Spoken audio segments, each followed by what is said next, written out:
కృష్ణుడు వైకుంఠం నుంచి వచ్చిన వాడు ఆయన రాతిబొమ్మ చేసుకోవడం ఏంది, దానిలో ఆయన సూక్ష్మ రూపంగా ప్రవేశించి అక్కడ దాక్కోవడం. ఇప్పటికీ రాలేదు, 15 కాలాలు అక్కడే ఉన్నాయి. ఈ ఆదికేశవ మందిరము భాగమందు గల క్షీర సముద్ర తీరము వద్ద అంటే ఆయన వైకుంఠం నుంచి వచ్చేసాడు కదా, ఈ వైకుంఠం నుంచి వచ్చేటప్పుడు ఆయనతో సంబంధించిన వాళ్ళందరూ కూడా వచ్చేసారు కాశీ.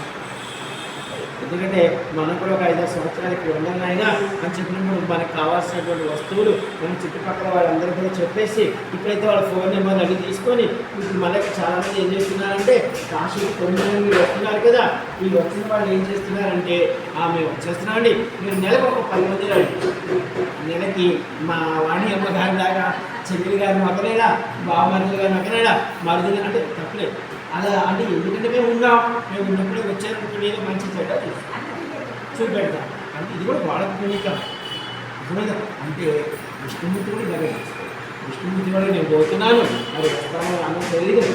మీ అందరూ కూడా మీరు మీ అందరితో వచ్చే రాముడికి కూడా విష్ణుమూర్తి సాక్షాత్ రాముడిగా కూర్చుంటే కూడా వైకుంఠం ఖాళీ అయిపోయింది, చాలా వేయబడింది. అంటే ఆదికేశవ మందిరములకు ముందు భాగమున అంటే మన